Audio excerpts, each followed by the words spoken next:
Welcome back to another episode of Smith's Fishing Outdoors. I'm Fischer Smith. I'm with my dad, Jason Smith, and today we're going to be going over our top 10 topwater baits. Topwater. We love topwater. Yep. And top 10 topwater baits that we used last year and had really good success. And so we thought we'd share that with you, let you know the conditions. Maybe a few stories in them. Stories, anything that we, that we had on those topwaters. So let's get right to it. Let's go to the prop baits first. Yeah, I think we should start out with the prop baits. Let's see, what do we got here first? Oh, here we go. Here we have a top raider in rainbow trout color. The old rainbow trout. Yeah. She's The reason we like this one is it's an older model. The older model, it's got BBs in the back. I don't know how well you guys can hear that, but usually you can spin it. Yep. Like that. But yeah, we work these really slow. Oh yeah. Yeah. It's almost painful. Yeah, bring it in where you can almost see the rotations like this. Just barely. So it's not really going pop, pop, pop, pop. It's just pop, pop, really slow, especially with the rattles and stuff like that. And they catch very big fish. Big fish, and if the water temp gets to like low 60s, we'll pull that out and start running it really slow. One of the first topwaters that I like to run is 61, 62 degrees in the beginning. Also in September, when it gets back down there too. Exactly. So, been very good for us. Caught a number of nice fish in league and everything. So, that is our first prop bait that we like, an old Joe Booker top raider. Suick Nightwalker.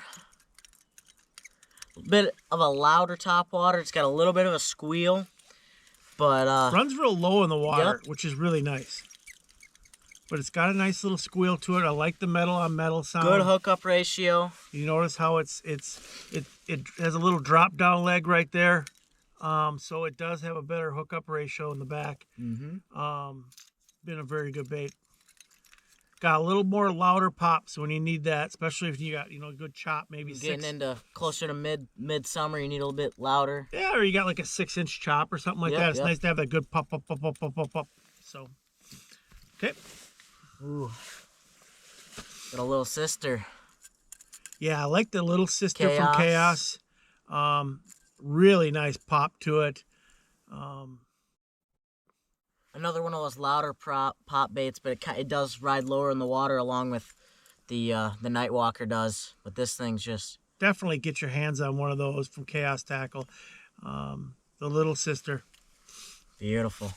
Been very good to us. Ooh, last of our prop baits. What do we got here? Laxul Mini Mag. We got a little story about this one this year. I won a tournament on this bait this year. Yeah. It's one of those baits that doesn't have a lot of sound to it. It's more really got fast chopping. A fast chopping sound, but you can run this thing. You can reel it in 5 miles an hour and she won't roll. Bucktail speed, basically. So if you get fish that are going hot on fast bucktails, they'll also go hot on this. And it's because it doesn't have a big prop to it is the reason why you can run it so fast. Yep. And speed kills. Definitely does. And it casts pretty far too. Yep. So I noticed a lot of times on the foggy mornings, like we would start throwing that, and then later in the day we'd catch them on bucktails. But just because they wanted that speed, and we found that works similar in the same water temp as the top raider, even though we had good success last year, especially in September when it was getting into the mid 60s, low 60s, and they would not look at any other surface bait but one that you would go fast. Yep. And that was simply it. So the Laxul Mini Mag, we got a few different colors. This was kind of a new color that I got. It's kind of cool. It's caught a couple fish already. Yep. So, what do we got next? Let's go to Topper Stopper. Another one of the slower baits that we like to run, just because of the squeal in the blades, and it's a very underrated. I mean, it catches really good fish. It's obviously this one's been beaten. I've even netted a 53-incher on Mille Lacs with a topper stopper before. It definitely has a moment. If you're casting and you got fish really, really shallow, it has a tendency to not, you got fish in, say, a foot of water or something like that. It doesn't make a big splash. And I've been on lakes, I've been on Minnetonka and casting up shallow in the docks and had fish come 6-7 feet away. You can see them coming sideways towards it. So definitely the topper stopper is a very underrated bait. Definitely has put a lot of fish in the boat over the past couple of years. And I like to wear the blades out. All the blades, I put them on a fan, and if you really can see closely, they're kind of, the holes going through are really beat up and have gotten bigger. So then I kind of bend the notches down a little bit, and that's what gets a slave. I cup the blades a little bit more too. Yep. But just hook it up on some vice grips, or hook it up on a vice grip and run a big fan on it for 24 hours if you want to really wear them out. They're aluminum blades, so aluminum blades will kind of wear out in time. So, but if you want to speed up that process and get fish to bite a little bit, I mean, they do bite. Sometimes we will throw an untuned topper stopper if you want it a little bit quieter, but I don't know. It seems like that squeal. It's one of them baits that I noticed for years ago that. How come I was like, okay, I got this brand new topper stopper and I can't catch any fish on it, but I got the one that it was looks like roadkill that had 6-7 years old. That's the one that's catching fish. Yep. And it's just they like the chatter of the blades, and you can almost see how the blade is like loose here, like that. And that's because the holes are bigger going through. They've just literally wore out. And that's what makes the blade kind of go like this. Gives a little bit of a squeal. Yep. So. Another bait with a squeal. You got to have a globe. You got to have a globe. This is a TR Customs globe. And we throw other globes as well. But Marquitz is a really good globe out there. This one sounds pretty good. Patrick's got a really good globe. A lot of squeal to this one. Yep. I like globes. Especially when there's a little bit of chop in the evening. 5-6 inch chop or something on the water, and you want to work something. I like a little globe. Who wouldn't like a globe? Yeah. Muskies like globes. Yes, they do. Suick Weagle. And I don't know, this one's been beaten. A lot of times I do like how they put the white on this head so you can see it back and forth. I like black Weagles. I know we have quite a few of them. Yep. And I don't, Weagles and other walk the dogs just seem to catch fish if it's kind of calm. And you want to definitely a calm bait that I like. It'll get fish to come out of the woodwork to look at it. Definitely will. Yep. So some clear bodies of water. We'll whip this out and start throwing it. So Suick Weagle. Suick Weagle. Yep. We're getting to the slower topwaters now. Yeah. Really slow topwaters. Here we have a Hog Wobbler. In the husky size. Yep. Husky size. You got a regular size and a husky. I really like the husky. Some mornings, if it's really like the fish are really finicky, we will throw a regular size, but huskies usually our go-to. Yep.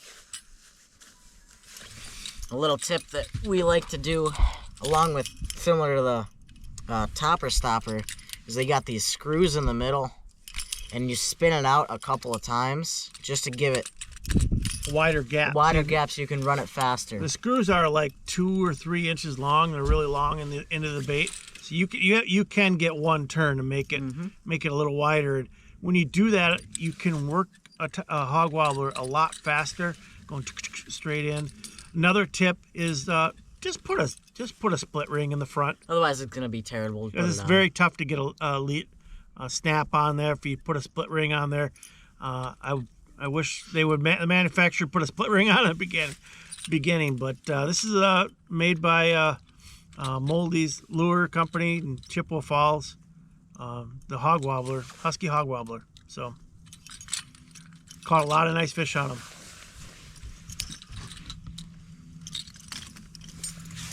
Creeper, a bait that's used to be talked about a lot more, but it's starting to get on the down low. Mm-hmm. But they still catch fish. Baits go through trends. Yep. They really do. And but creepers are still, always have one in my box every day on the water during musky season. You gotta. I like this is a custom one that Randy Pafford made. He has some custom wings to it.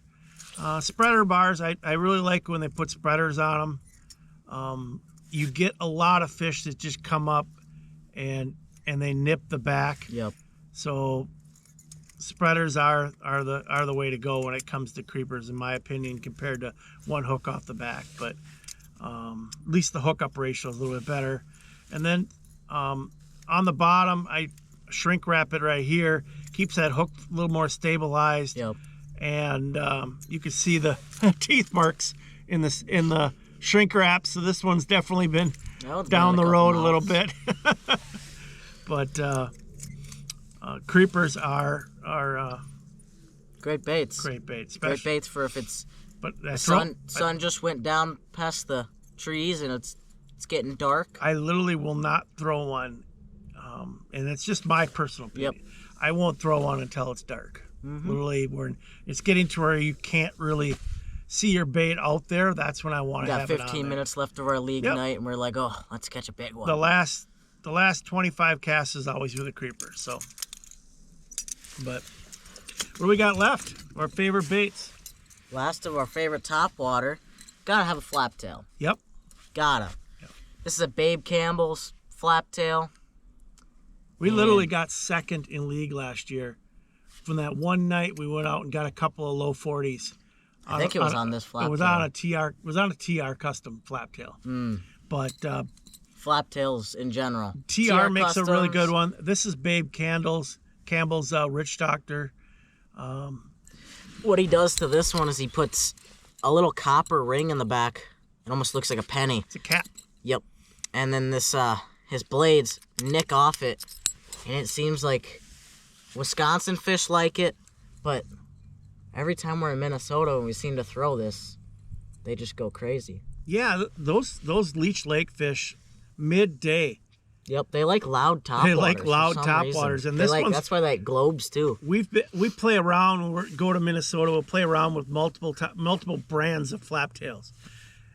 This one by far, Babe Campbell's Witch Doctor, has moved more fish and caught more fish for us in Minnesota. Yep. So definitely a go-to bait. Yep. So, it's got nice spreader bars on it, good hooks. Yeah. Caught a lot of fish on this. Excellent. Well, that's all our baits. That was what we liked. Top 10. That's what we throw in the last couple years. And comment down below if you guys want us to do maybe a rubber one. Yeah. Bucktail sizes. Comment down below on what your favorite topwater is. What was your favorite in the last year? What would you catch your biggest fish on topwater on? What bait? You know. Yep. So yeah, comment down below any other ideas of tackle talks. I know we kind of stopped doing tackle talks for like the last year or so, but I think we're gonna bring them back. We're gonna bring them back. So. Heck yeah. So if you guys like this video, please hit the like, subscribe button, and we'll see you in the next adventure.